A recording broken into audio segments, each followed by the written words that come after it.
Hello and welcome to the Verbal Commitment Podcast here on the Kansas City Sports Network. I'm Kevin Flaherty, and I'm here as always with my good friend Ryan Wallace, and we're talking about the world of local recruiting from Kansas and Kansas City prospects to the college classes at Kansas, Kansas State, and Missouri. Our guest today will coincide with today's episode, where we'll be breaking down our picks for the top prospects in Kansas in the 2027 class. And we'll be talking to our pick for number one after we reveal just who that player is. So stay tuned. You won't have to wait long to figure out who it is. If you like what you're hearing, like this video, leave us a comment below and subscribe to follow along here on YouTube. We just started a new channel here on YouTube, KCSN Varsity, and we have some pretty big plans for it. So click that subscribe button to keep up with the show and follow along for any changes. If you are listening on an audio platform, you can leave us a review, 5-star rating, wherever you get your podcasts, like Apple or Spotify. We have our own specific audio channel through KCSN on Apple and Spotify, so you can seek us out there. Word of mouth always helps too, so tell your friends about us. As always, we appreciate you guys helping us to grow and getting our show in front of more people like you. Ryan, let's go ahead and get into it. Give the people what they want. As always, we rank the top 10 players separately and then bring our rankings together to form the KCSN consensus.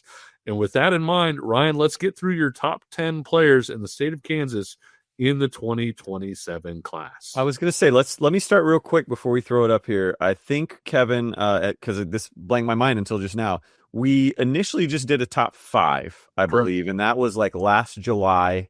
Gus Corsair was there, Cooper Omott, Kalen Scarth, Arius Finley, and Zion Thornton in some kind of order. Again, forgive me. You can go back to our July episode and find that. But though we usually just start with 5, and now we've got a full season. Now these guys of their junior tape, we have combed through it during the winter months, and now we are ready to unveil a top 10. And with that being said, let's get into my top 10 after my own bit of research. Here we go. I got a new guy at the top. His name is Tyson Ross, Andover offensive lineman. He'll bump Gus Corsair to number 2 for me. Cooper Omott then slides down to number 3, the athlete out of Great Bend. Both Corsair and Omott we've talked a lot about here, so we will reserve some time to talk about Tyson Ross here in just a minute. Brody Fonensteel from Hoisington. Look, Kevin, the junior tape on him for me, I thought was really impressive. I thought he took his game to another level. Enjoyed seeing the burst from him as a tight end on offense. I think he's got the most surge that I've seen out of a defensive end in this class, and it's a pretty good group for defensive linemen. Roman Byers, my guy from Piper, the running back, slides all the way up to number 5, a player that we've been talking a lot about, trying to build some momentum since last summer. That will continue to grow this offseason. Zion Thornton from St. Thomas Aquinas knocks down to number 6. Again, he was a top 5 guy for us back in the summer. I still think he's got a lot of potential there, so I'm keeping him at number 6. Tanner Geist, the Hayes interior defensive lineman, after seeing him in person, blown away with the motor, the aggression, physicality that he brings. So he's at number 7 for me. Brooks Bayer out of Spring Hill, Kevin, is a player real quick that I got to touch on. Spring Hill Broncos, they went 9-2 in 5A this last year. This kid, 27 tackles for loss and 5 defensive touchdowns. But it's not just about the stats for us. Like, Coach Bouchard has been at MICDS, he's been at Staley, and through the grapevine, I'm hearing that he holds Brooks Bayer pretty high regard. And when you've got Coach Bouchard in your back, like, I think that says a lot about Brooks Bayer. I think he's a Harrison Phillips clone myself, Kevin. I feel like he's, Millard West, I covered him in 2013. He was a guy that was 6'3", 245 out of Omaha then. He's still playing with the Jets now at 6'3", 307, and I think that could be Brooks Bayer once you slide him inside. On to number 9, another guy that you should be familiar with if you are a friend of this show, Madden Brittingham from Free State, an athlete that can go both ways, a guy that Kevin and I are both very high on. Higher probably than most. I don't think he gets the love he deserves. Maybe that will change this offseason. And for me at number 10, Tyson Phillips, an emerging defensive end, pass rusher out of Wichita Heights, kind of that next guy up for the Falcons. They've had a minute here since maybe John Randall, where they didn't have kind of a guy coming up. Tyson Phillips will fill that void, and it's already happening pretty quick. Already some group of 5 scholarship offers that are coming in for Tyson Phillips. So he makes my cut at number 10. Well, let's go ahead and flip on over to my list. And Ryan at the top, it's going to look pretty similar. We had the same numbers 1, 2, 3 with offensive lineman Tyson Ross of Andover, Gus Corsair of Hayes, followed by athlete Cooper Omocht of Great Bend. But at number 4, I went with the guy that you just had at number 10 in Tyson Phillips, the edge from Wichita Heights. Here's why. I know Phillips is a raw prospect, but this class is full of what I consider to be really good football players. I think you'd agree with that, Ryan. Mm-hmm. But maybe not as many guys who check all the physical boxes that would indicate that you have a really high ceiling. And when we're looking for players who maybe could be number 1 when we do this list a year from now, at the end of the class, somebody who has the raw athletic gifts that could put things together and make that jump, Phillips stands out to me. We'll talk a little bit more about him here in a bit. At number 5, I have Hoisington edge Brody Fandensteel, who even has some clips. You brought up tight end. He's got some clips playing wide receiver, Ryan. Again, this is a 225-pound defensive end outrunning DBs on go routes, and his combination of strength with that makes him a really fun player to watch. There are always players we fall in love with through the process of watching tape, and we'll break him down more in a bit. But Roman Byers Jr. of Piper, you mentioned, he's a guy that I didn't expect to love nearly as much as I did. He's here at number 6 for me. Gus Corsair's Hayes teammate, defensive lineman Tanner Geist, is a favorite of high school coaches across the state for the way that he dominates with his motor. He's somebody that makes plays all over the place, and he's somebody that when you call around, his name gets brought up an awful lot. At number 8, I have Zion Thornton, the St. Thomas Aquinas defensive tackle, who does a really nice job of controlling the middle of that defense. Like you, I have Free State athlete Madden Brittingham at number 9. He's a guy that maybe isn't the freak show that Cooper Omocht is, maybe not quite as fast, maybe not quite as strong, because Cooper Omocht puts some ridiculous weight room numbers, but he can do a lot of the same things as a guy who is a multi-positional playmaker who also has solid size to him. And at number 10, I went with Derby running back Arius Finley. He tore his MCL right before the season, played through it, and only missed a single game. And I get it. He's small. But as we've said on this show previously, the way he moves is just so different. He's incredibly quick. He has good long speed, but the vision, the way he sees cuts is elite. If he were 5'10", 190, he'd be one of the most highly recruited players in the entire country. And if he gets one-on-one in space, even with where he's at right now, you have absolutely no chance. So those were my rankings, and let's go ahead and combine the two and run together. Synergy and run really quickly then through our consensus ratings, where we combined our rankings and talked through any major discrepancies. Tyson Ross, Gus Corsair, and Cooper Omocht, no surprise, are the same top trio, followed by Gavin Fandensteel to round out to be at number 4. Byers at number 5, rounding it out. Tyson Phillips is at number 6, partway between the two of us, followed by Zion Thornton, Tanner Geist, Madden Brittingham, and Arius Finley Jr. Ryan, let's talk about Tyson Ross really quickly and what he's done to earn that number 1 spot, because before Tyson Ross kind of emerged, we saw this as a 2-horse race with 1A, 1B in some order. I was going to say, I think you can go back and find a clip of me saying, like, I don't think there's anybody else out there that's going to knock off one of these two guys. And it took, 5 months for that to be false. Yeah, Tyson Ross has really shot up like a rocket in this class. Yeah, and Gus Corsair, like we said when Ian Premer wound up hopping ahead of J.J. Dunnigan in our rankings, it's not anything that Gus Corsair did wrong. It's not anything that Cooper Omocht did wrong. We really like both of those guys. But what Tyson Ross has done to earn that number 1 spot, when you fire up the tape, Ryan, it's hard to believe that this was his first year playing offensive line. Yeah, I was gonna say, I mean, we've got kind of a profile of him that we'll get to after this, but I mean, you watch the clips, just a nasty guy, 6'4", 6'5", really good length, and his strength right now is run blocking. I love the base that he plays with. I mean, the leverage that he gets for a guy his size is really strong.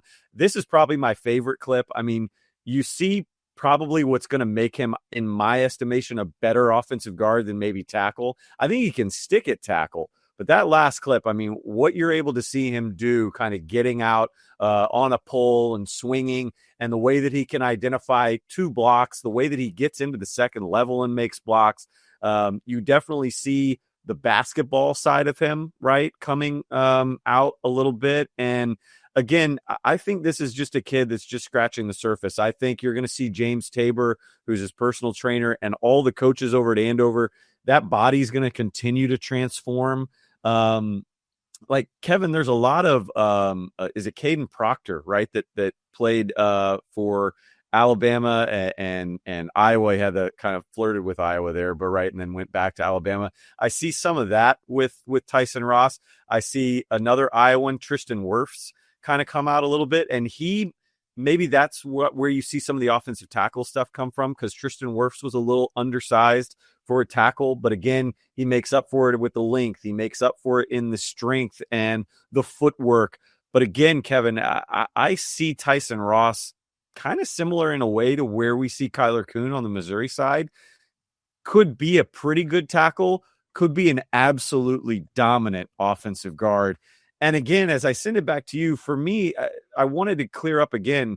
I think this was less about what Gus Corsair did to fall to 2, and more, I think, about the potential of a Tyson Ross. I think he has the size. I think, again, you're seeing a kid that's only been playing football for like a year and a half or 2 years. Technically, fundamentally, we talk about all the time, if you're going to an offensive line camp where you're trying to win a medal and you are asking me to pick one of these guys and like my life is on the line to pick the winner, fundamentally, technically speaking, like I'm picking Gus Corsair. If you're asking me to pick and try and project a guy that maybe has the most upside based on a litany of other things, I think that's where, for me, and I'm going to speak for you and you can correct me if I'm wrong, that's where I think Tyson Ross ultimately just edged out Gus Corsair.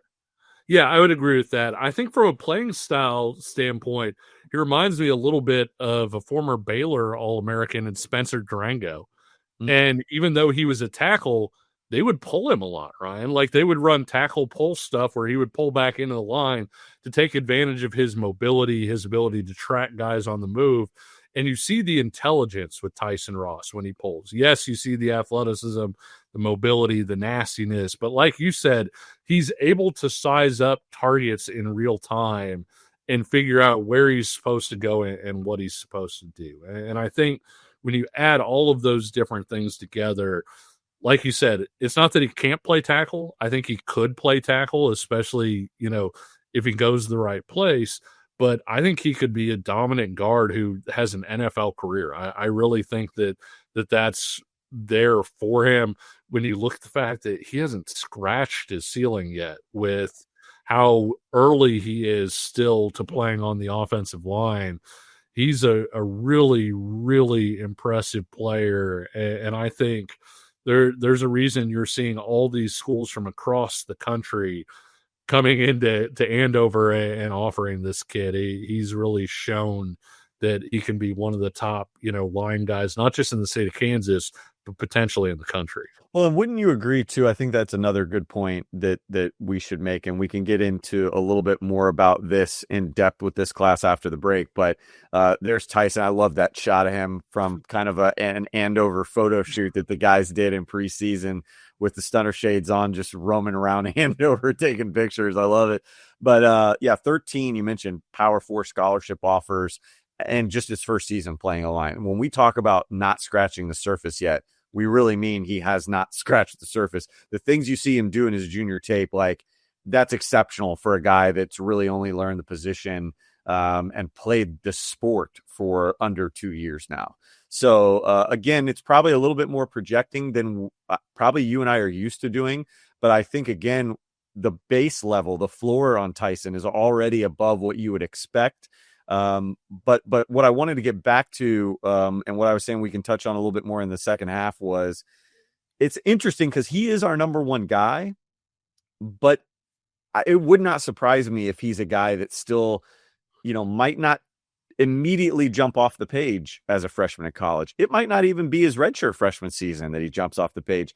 You could come back in 2 years, or you could fast forward in 2 years' time, and it might be Gus Corsair getting on the field earlier than a Tyson Ross. But again, I think once he does hit the field, once the full package comes together, you're going to see why all these schools were offering, why we were early to jump on him as our number one guy, maybe despite not being the longest guy or, whatever off the hoof. Everything is there, I think, for him to really take the next step as a senior, the next step as a freshman, the next step as a sophomore once he gets on campus, and just blossom into an exceptional interior offensive lineman or offensive tackle. If you're not going to have just ideal length, it helps to have really good mobility and agility. A quick stat before we head into break, Ryan. He's spent longer playing tennis in his career than he has playing football. So if you think about the side to side and what you want to see in that mobility, he's got that. We'll be back with more rankings talk and our interview with the KCSN consensus number one player in Kansas for the class of 2027, and Tyson Ross, after this. Looking for tickets for your next event? Tickets for Less is your number one source. Save big on every purchase when you use promo code KCSN at ticketsforless.com. Welcome back to the Verbal Commitment Podcast here on KCSN. A quick reminder that you can follow along with us on Twitter/X at verbalcommit_KC for clips from the show, conversations about local players, and even the odd highlight. From one Tyson in the Wichita area to another, Tyson Phillips at Wichita Heights was a top 5 player for me, a top 10 player for you, who has the potential to rise over the upcoming season. He has a really nice frame with terrific length. He has ideal NFL arm length for an edge player, pretty good arm length for an offensive tackle. And you can see the athleticism with that frame really pop, not just in football, Ryan, but when you see him on the basketball court. He's raw. The football is going to come, but when you watch him on tape, he already has some of the things you can't teach. Yeah, I mean, for me, Tyson Phillips, I was a little lower on him. Again, I get where you're coming from. I get why there is the intrigue, the interest.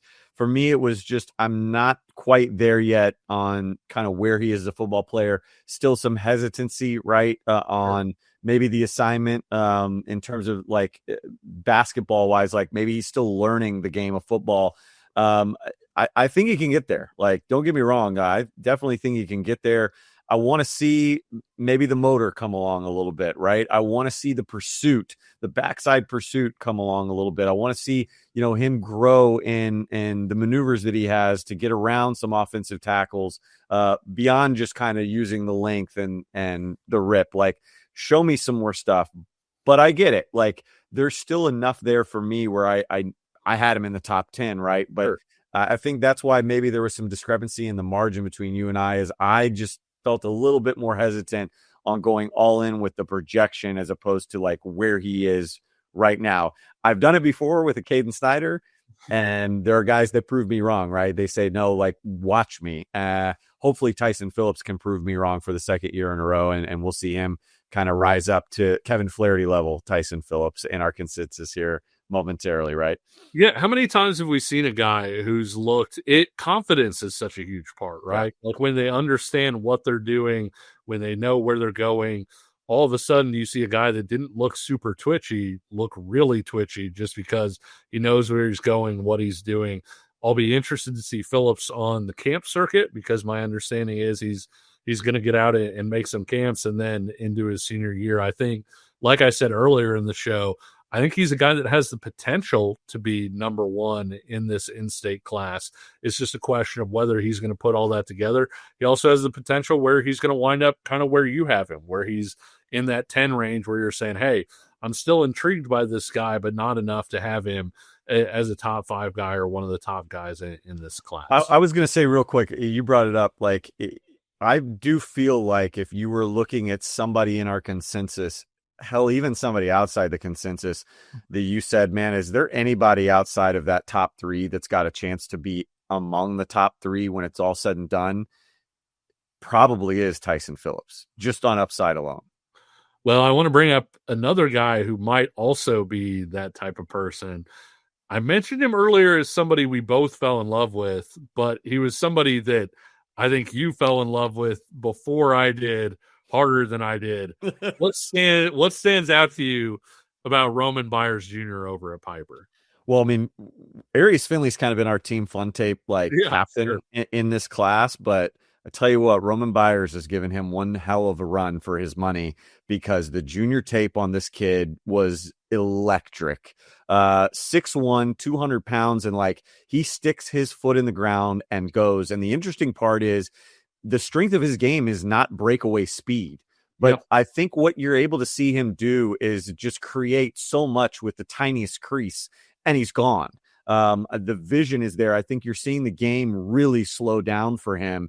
And we saw an ability to get physical. I mean, watch this against the 5A state runner-up, Baser Linwood, carrying guys to the goal line.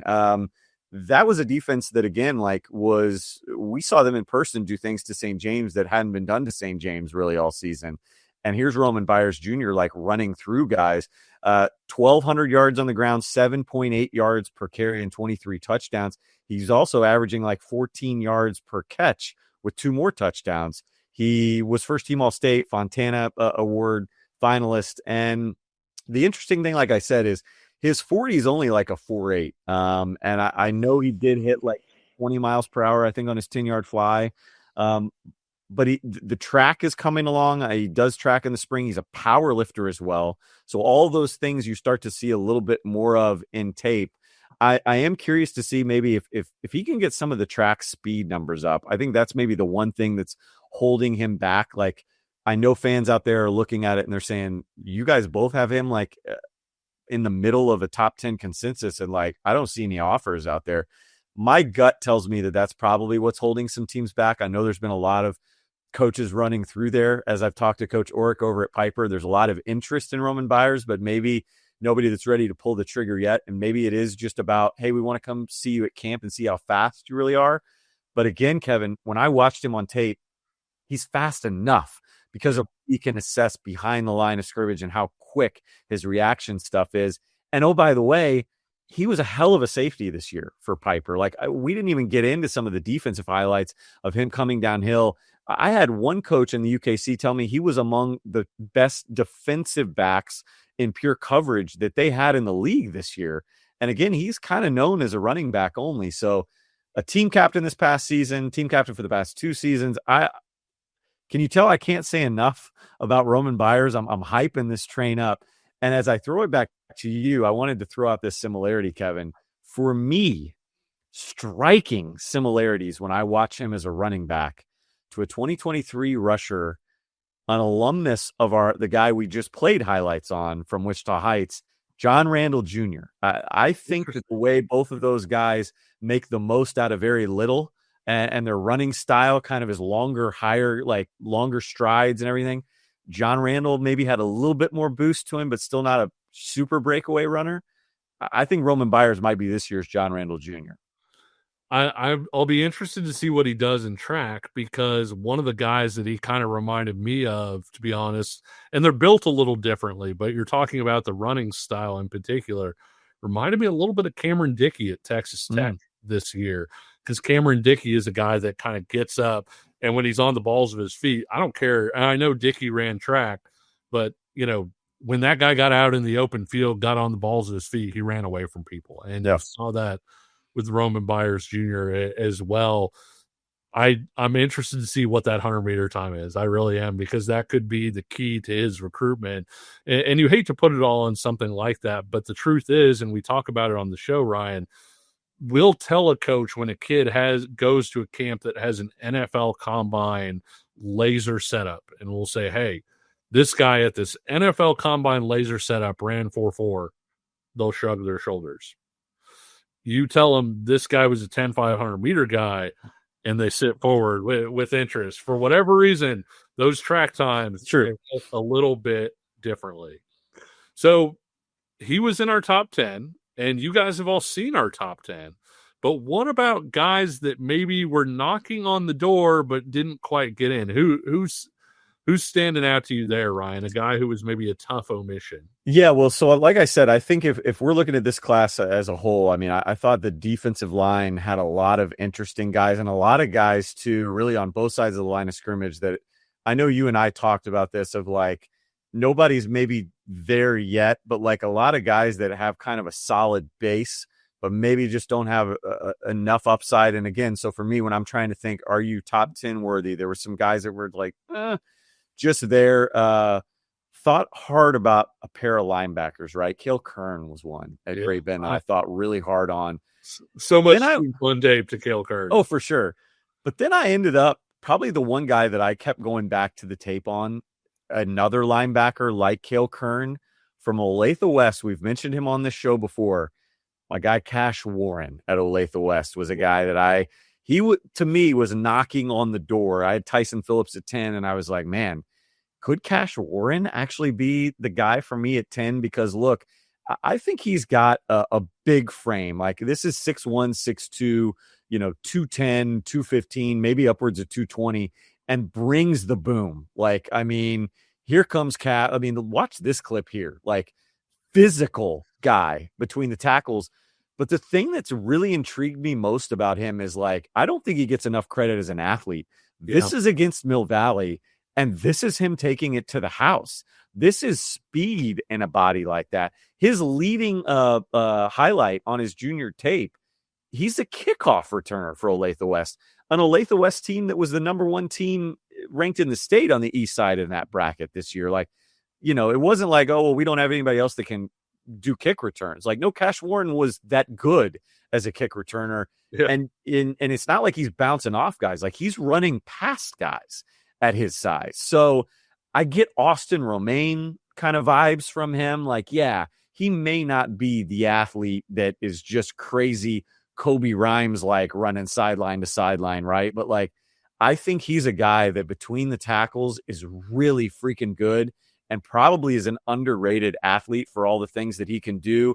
Maybe he's not best suited for coverage, but like, again, I think if he finds his fit as a more often than not run stopper that can stay between the tackles, I think his game is highly underrated and yet at the same time good enough to be clawing at the door of a top 10 in this class. I really like that pick. It was tough, I think, for probably both of us leaving out a guy like Elijah Shaw, the 6'9" offensive tackle of Blue Valley North, especially with him collecting some pretty impressive offers so far. But my pick is Ken Huff, the running back at Cape and Mount Carmel. I talked earlier about what I like about Arius Finley, despite his lack of size. If you're into more traditional running backs, Huff fits that definition. He's 6 feet, he's 200 pounds, and can get downhill, one cut, run between the tackles, gets glancing contact, breaks a lot of tackles, and then, he's got more top-end speed than you think. He had a monster season. He rushed for more than 1,600 yards, 21 touchdowns, averaged 7.7 yards per carry. A lot of them on chunk plays like that, Ryan. I think he's going to test pretty well. You can see the video on Twitter of him having a 10-foot broad jump. You can see it when it plays out on tape, too, when he makes a guy miss and then kind of accelerates, shows the weight room strength. He has some good weight room numbers as well as that broad jump. I think he's going to do well on the camp circuit, which he may need to do to pick up kinds of offers. But at the same time, if you're looking for the type of back that colleges typically like, it is that 6 foot, 200-pound guy. Why do we like Byers so much? He's in that range as well. And so a lot of the things that, Finley is so elusive and has so many of those things. But if you're looking for somebody, this guy can be your bell cow back, be at 210, 215 pounds and carry the ball for you 25 times a game. That's more Ken Huff to me. I wanted to go back real quick about Elijah Shaw because I think, again, if you're comparing us with the recruiting industry, he's probably the glaring omission, right? Again, when you are picking up Power 4 offers and we don't have you in our top 10, it's like that probably deserves a little bit of expanding on. Honestly, for me, Kevin, I get hesitant with like just going on projection and just looking at upside. Like when you're 6'9", when your brother's Aiden Shaw, who was a 4 or 5 star, I think, basketball recruit, was in Missouri, now at Boston College. Like the bloodlines, like everything is there, very traitsy, long arms. The truth of the matter right now, though, is like, I don't know if he's the best offensive lineman at his own high school. Like Henry Hauser at Blue Valley North, fundamentally, technically speaking, does a lot of things better right now than Elijah Shaw. It's kind of a Brock Heath to Andrew Babalola situation. Andrew Babalola did take that next step, I think, moving on into his senior year. For me, it was about waiting to see if Elijah Shaw can and will take that next step. A guy that I know you and I are interested in seeing in person, haven't gotten a chance to yet, but I just wanted to kind of expand again, because I know when you're looking at our rankings, it's like, where is Elijah Shaw? How are you not having a guy that's got Power 4 offers? Again, those guys can offer based on projections. I think for us, look, if you're new to the show, you're going to hear this a lot. If you're a regular to the show, you've heard it a billion times. We are trying to cut the margin between the floor and the ceiling, and it was just too big of a margin for me. A guy that he'll be somebody that I'll watch on the camp circuit, obviously. A guy that I want to watch on the camp circuit as another offensive lineman that was kind of a sleeper guy that isn't actually an offensive lineman. He's a defensive lineman, but I want to see him bump across, is Connor LeHue at Shawnee Mission East. He's a guy that if you're at KU camp and he's there working as a defensive lineman and I'm Coach Agpalsa, I may, grab him by the shoulder pad and say, hey, come get some reps over here. Let's see what you got a little bit. So he's an intriguing guy in that area as well. The Lancers, again, have a couple in this upcoming class that could be, some fringe scholarship guys at the D1 level. We'll see. Well, Ryan, what about a guy that you were really intrigued by in the process of watching tape? I understand you may have somebody not just way under the radar, but so far under the radar that the radar cannot locate where he's at right now. Okay. We love deep cuts on this show. Yes. And folks, I am here to give you a deep cut. And I'm going about 5 miles from the Colorado border. I have further west than Goodland. I had to Google this. It is west of Sharon Springs on Highway 40. It is one of 20 6-man programs in the state of Kansas. I went scouring through film all the way. Folks, when we say we do the research on this show, I'm scouring 6-man football film, and I come across a guy by the name of Carson Wright at West Can, a Coyote, the 6-man state runners-up this past season. When you roll the tape, you will understand why I fell in love with Carson Wright, and he is now certified Team Fun Tape in 2027. He was the Sports in Kansas 6-man offensive player of the year, over 2,400 all-purpose yards and 46 touchdowns, 13.4 yards per carry. He can fly. He tracks the ball with ease. Here he is out of the backfield as a receiver, and he's a pretty darn good DB as well. Here's the thing. This is a pick 6, by the way. Here's the thing for me, and Kevin, you kind of instilled this in me kind of really long ago when we were evaluating tape, because I'll be honest, like I don't normally go to the 6-man, 8-man levels. Like you got to really pop. And that's what you instilled in me is like, if you're a guy at that level that we're going to talk about, being potentially like FCS, right? D2, FBS, like you've got to blow tape away. And when we put on a 6-man tape like that, I want to see you running away from dudes. And that's what Carson Wright does. So there's that element to his tape, but it's not just, okay, well, he's the best 6-man guy on the field, right? Like I know people are like rolling their eyes. No, he's one of the fastest players in the state on the track. He was a 10.9 100-meter dash kid, sub 11 also medaled in the 200 meter, also medaled in the 400 meter. He's also an all-state basketball player who can dunk at 5'11" or 6 foot. Like, the athletic intangibles on Carson Wright are all there enough for me to come on this show and really wave this flag early. I think, Kevin, when you're looking for a diamond in the rough, and I'm talking the Western Kansas rough, almost Eastern Colorado rough, I would call up the West Can Coyotes, if you will, and ask about Carson Wright. Get him up to a camp. I have a hunch this kid's going to deliver. We talked about it with Brandon Schmelsley when he was playing 8-man and the way that he had to pop, and Brandon Schmelsley had video game numbers when he was playing there. But we said the other thing is you have to have some verified athleticism probably to give yourself a shot. 10-900 meters, it's pretty good, Ryan. A 10-9 flat like he had as a sophomore in high school is really good. And so he's probably not going to max out at a 10-9. This is probably going to be a guy that's going to run in that 10-7, 10-6 range.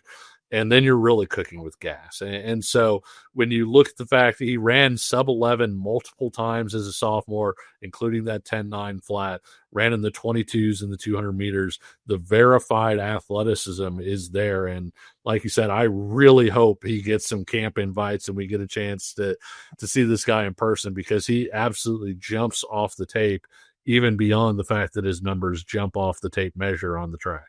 And versatility too. Like, again, I think he can play a number of different positions with his athleticism and with his frame. So Carson Wright was my guy. Kevin, who was the guy for you when you were digging into your research that you went, I'm intrigued? It would have been cheating to go with Prince Laster because I saw him in person at Topeka West, although he was a guy that, watching on tape, I did like him quite a bit. We're going to stay in Wichita, though, for me. And sorry, I'm getting a phone call. Man. Important. But we're going to stay in Wichita, and we're going to go to Bishop Carroll with linebacker edge Mitchell Frank.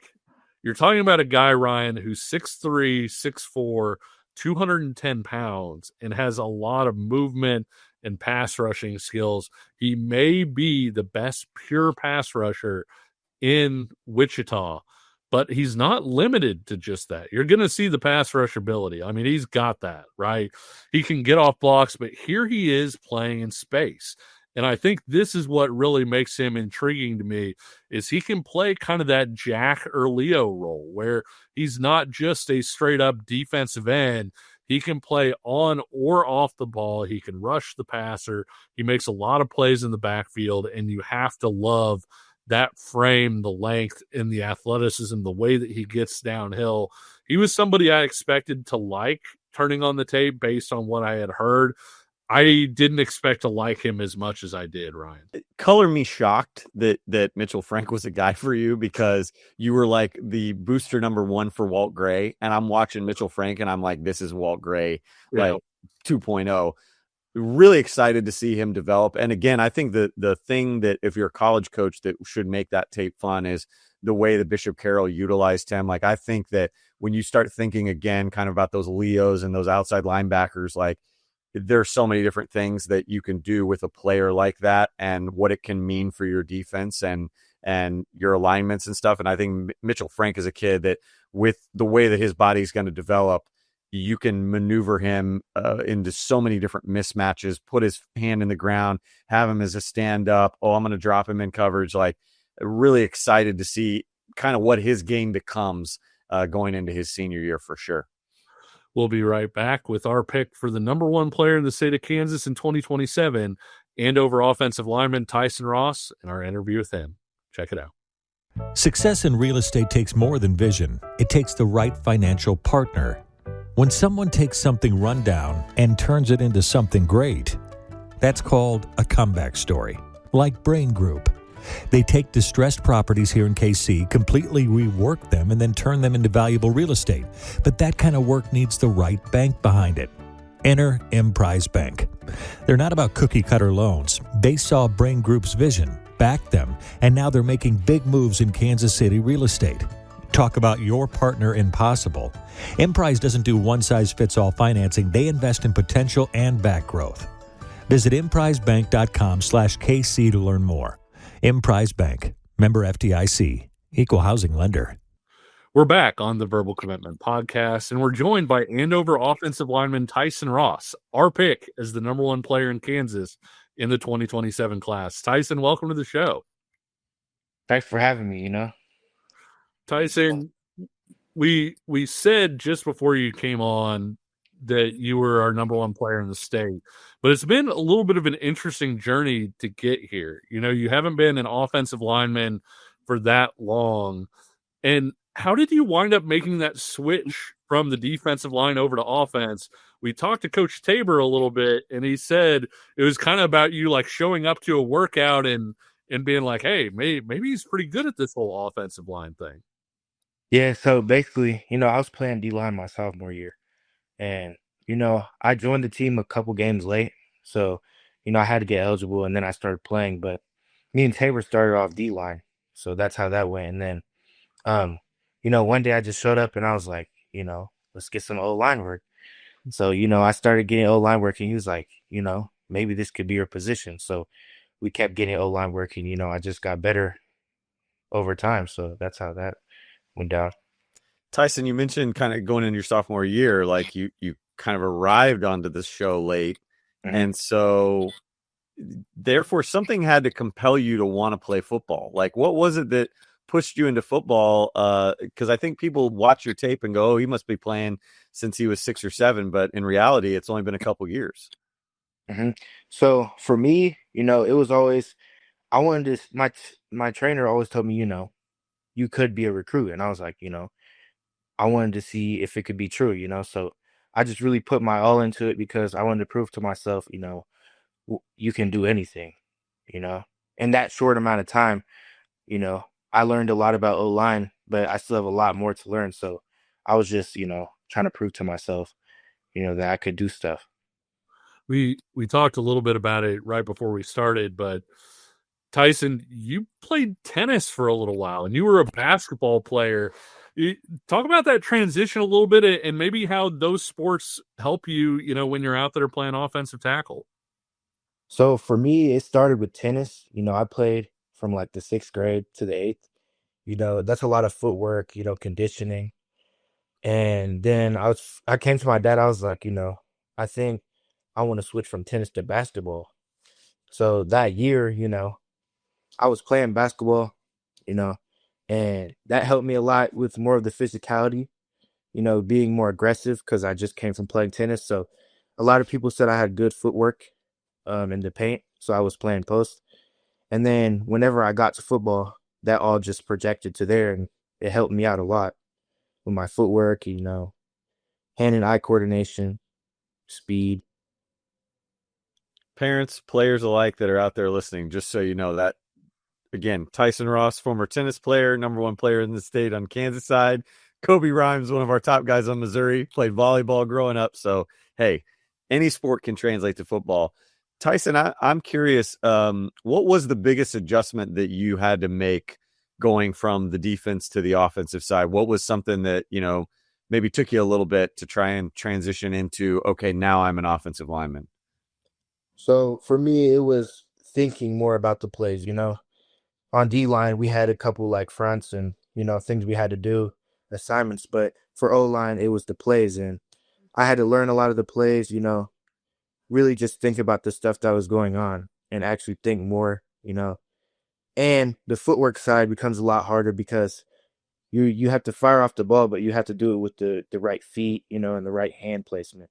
So it was a rocky transformation at first, and then, it just came and it flowed as it goes, A lot of guys who are newer to football, you don't see the aggression, right? That's the part that is sort of last to arrive, either because you're not sure what you're doing or you're just not natural from that side of it.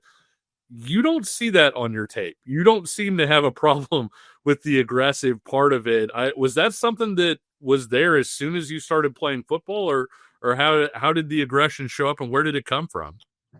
No, so I could tell you exactly how that happened. My sophomore season, whenever I was playing D line, I mean, I was somewhat aggressive, but whenever I started training with Tabor, he got me right. He was telling me, as O lineman, you should finish. Like people have a misconception about O line being, not have to be as tough as D lineman, but I got to put everyone in the ground that I go up against. So that's the mentality I entered the season with, and I was like, anyone I play against, they have to get pancaked. Not once, but twice. You know what I'm saying? And even more times than that. Like Tabor was telling me, you got to finish the guy out and then keep doing it because it's going to get to his head. I was going to save this one, but I might ask you now since we're bringing up Coach Tabor, one of our favorites here on the show. What's kind of the least favorite training exercise that James Tabor puts you through? Is there one that you walk in, maybe you see it on the board and you're like, man, I got to do that today? Bro, the sprints and the footwork during summer, I'll tell you, we were out on the field in the scorching sun, sprinting and doing footwork. And I was like, that was probably the worst thing. I almost threw up. It was pretty bad, but now we just do a lot of strength stuff. I know you talked about Tabor telling you could be a recruit, but was there a moment when it clicked for you like, hey, I can do this in college at a really high level, or maybe it was a school showing interest in you where you said, okay, this is paying off from that standpoint? So for me, it was when, schools started reaching out to him and they were like, yeah, this guy, he's pretty good. And, what sealed it off for me was whenever I got my first offer, because, I thought it was going to be at a lower level, but then, it went up, just K-State first offer. I was really grateful for that. And it showed me like how good, I can really be. They explained to me, like they said I was very versatile and, I have a high ceiling as an O lineman. So I was like, yeah. That K-State camp that you were at, it was June 1st of last year. And I remember being there, and that was kind of my first introduction to seeing you in person. Do you feel like that was kind of your coming out party? I mean, did you leave that camp driving back to Andover that day thinking, man, something might have just changed for me in my career after that day? Yeah, actually, I got kind of made the switch to O-line there from D-line to O-line because Coach LePack, he was coaching, O-line, and he was like, you know, let's rotate him from O-line. He let me get some O-line reps and D-line reps, but I noticed I was way more successful at the O-line position. My D-line play was still good there, but I was trying to get every rep. So I was at the front of all the lines and stuff, getting extra reps, seeing what I could do, and then he sent me home and he said, yeah, you should play O-line. I came to Tabor with that, and I was like, yeah. New staff at K-State now. You've had a chance to meet and talk with those guys that have come by the school. What are your impressions of Coach Klein and the new K-State staff right now? Man, Coach Klein, he's a really cool dude, I like him. My first impression on him was he was humble and he was ready to work. He said whatever is in the past of like any other program is in the past. He said that they're ready to do something new and like they wanted me to be a part of it. So I was very, humbled and like respectful, to meet him. And then Taylor Bratt also, he's like the recruiter there. He's pretty cool. I like him, you know. And this dude, I forgot his last name, but his name is Greg. He was on the staff at KU and he got over there and then he texted me and I was like, "You're over there now?" He was like, "Yeah." So it was pretty cool. Were you and Greg Schwarzkopf is the last name? Were you guys pretty tight at least when he was at KU? I mean, does that add some further oomph for K-State, the fact that you already knew him and Taylor Bratt? Oh yeah, whenever I saw he went over there, I was like, "This is better first." And I was already cool enough with him, but I actually texted I don't know if it was his old phone. I was like, "You're at K-State now?" And he didn't answer. But he texted me on, I guess, his new phone. And he was like, "Yeah, you know, I'm over here at K-State now." And I was like, "That's pretty cool." Now, do you have KU ties? Do I remember that right? Do you have family members who are either KU fans or went to KU? Yeah, my grandma really likes KU basketball and football. And yeah, my grandma and grandpa used to watch it a lot. I watched it coming up. I watched KU basketball. And I even went to KU to watch a couple games before I started playing football. So yeah. How are things going with the Jayhawks and Coach Leipold's staff? I mean, they're going pretty good. They came up to see me the other day. We had a good talk. I'm about to go up there this weekend on a visit to watch a basketball game and some other things. So yeah. That'll be a big one. BYU and, have the number 1 and number 2 picks in the NBA draft probably on the court at the same time. Another local staff, and the reason we're asking about the locals first is this is a local show.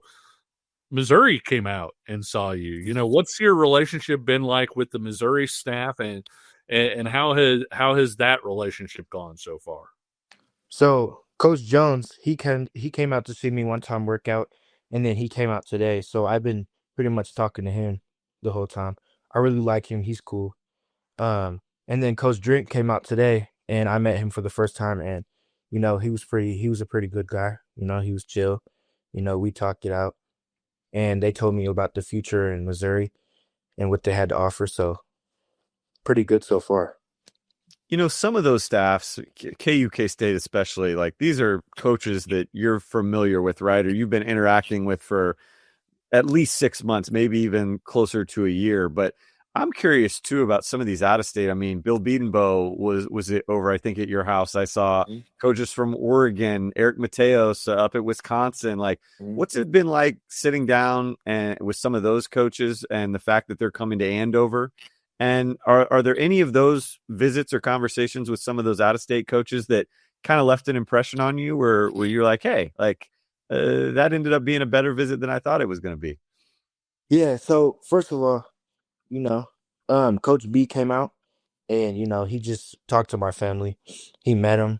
Well, we met him out at the game, but he met my sister and brother this time, and we talked a lot. That was a pretty good visit. I've been talking to Coach B a lot lately. He's pretty cool. And then Coach Mateos, I just now met him, and he was back at Arkansas, and he was like, "Yeah, I've been looking at you, but our coach got fired." And I was like, "Okay." And then he was like, "When I came to Wisconsin, I had to offer you." So I was like, respect, you know. And who else did you ask me about? Well, I was just curious. Like, I know Oregon's been on you. I mean, are there any of those out of state staffs that you feel like have really been putting in some extra time and effort? Yeah, Oregon has, Coach Terry. He's coming out tomorrow, and Verone McKinley from Oregon and Kobe Saya. They've been on me pretty tough. I talked to them a lot, and then Clemson is coming tomorrow. I don't have an offer from them yet. I think I got to get out on campus, but I really enjoy talking to them as well. And then Nebraska and all those other schools you guys were talking about. Yeah. What are you looking for? Like when we have you on our show later and you've committed to a school, and what are you going to say is, I picked school A because of blank? Like, what's going to be the reason that you wind up picking a school? Honestly, for me, I'm looking for a place where, I could keep a steady, development. I'm looking for a great O-line coach, a good school culture, and then just good people to be around, a good environment. Other than that, it's really, I've never looked at, the facilities because they're all like pretty much the same around. But, pluses are like just good people, and things they have to offer. So, yeah. Tyson, give us your toughest assignment that you had as a blocker this past season. And it could honestly be on the field at Andover, or maybe it's in training with Coach Tabor. I mean, was there a team or a player that really challenged you? And again, you were kind of like, hey, respect this guy's game because he gave me some fits. So honestly, for me, how our offense is more of a run block offense. I've been run blocking all season. We only do a couple pass plays a game. So, the hardest thing for me is, getting in, learning how to do pass pro and learning pass game as an O lineman. So I don't have much experience at that, but, it was good this season. A guy at Andover Central, his name is Jalen Wilson. He's pretty good. He beat me on the pass a couple of times. He's pretty good off the edge. I can't lie. I got to show him respect to that, I've got a two-part question, one that we like to ask any player that we have on our show, and one that we really like to ask offensive linemen on our show. Mhm. First, this is your chance to shout out any of your teammates that are coming back next year that you think, hey, you guys should be keeping an eye out on these guys. They're going to be really good. Like, keep an eye out for them. And the second part, as an offensive lineman, when we make our way down to Andover to watch Tyson Ross play, where do we have to eat? Where's the food stop that we need to make? Okay, I'm gonna answer the first question first. All right. So we got a running back returning. His name is Pete Vega. Go check him out. He's very slept on and he's good. I can't lie. I think he might be top 3 running back in the state, but he doesn't get looked at that much. Yeah. So you got to come watch the game. And then our quarterback, Will Quinn. He's pretty good too. I got to show respect to them. And I'm not lying. And then the food part, honestly, I like to eat sushi, I can't lie. But Nice. There you go. if you like sushi, go to Ninja. But if you don't, I'm trying to think. Let's see. Go to the Belmont. If you've ever heard of that, it's Okay. a good restaurant. All right. I just went there last night. It's pretty good. Well, got a lot of- what's the play there? Like, what should we order when we go there? Man, it's like this pasta. It's like carbonara with Okay. chicken. That's fine. Sold. Yeah, you got me, Tyson. I'm there. Last one from me, man. Maybe you've had time to think about this. Maybe it's still too early. I mean, like you said, you've got Clemson coming in tomorrow, and you don't even have an offer from them, but they're starting to show interest. So, maybe you haven't thought this far down the road, but like in a perfect world, when do you see yourself maybe narrowing down to like a top 5 or a top 10? And in a perfect world, when would you be committed? Top 5 for me. I could make that honestly by the end of next month. Okay. And then committing would be around this summer, or if something really sways me in one way, then it could be earlier than that, anytime earlier than that. But right now I'm just aiming for just narrowing down the seriousness that the programs have for me, like that they really want me to be there. So it's all kind of new, but I got to process it. Last question for me. We've talked about some of the places that are coming to you. Do you have any plans to go out anywhere this spring or summer? Any visits that you're planning to take? Yes, I'm gonna go. Obviously, KU this weekend, and then I'll try to make it back up to K-State. I don't know what time. And then I'm going to OU on March the 7th. And then I'll probably be at Missouri during spring break, and then probably some other schools, maybe Clemson, maybe Oregon. Okay. Sounds great. Well, thanks again, Tyson, for stopping by the show, and we hope to have you on again here pretty soon in the future. Yes, sir. Thanks for having me. And thanks to all of you for watching and listening to the Verbal Commitment Podcast here on KCSN. If you enjoyed what you saw or heard, leave us a comment or review, like this video, subscribe here on YouTube, or hit us with a 5-star rating if you're listening on an audio platform. And until next time, we'll see you on the trail, and take care.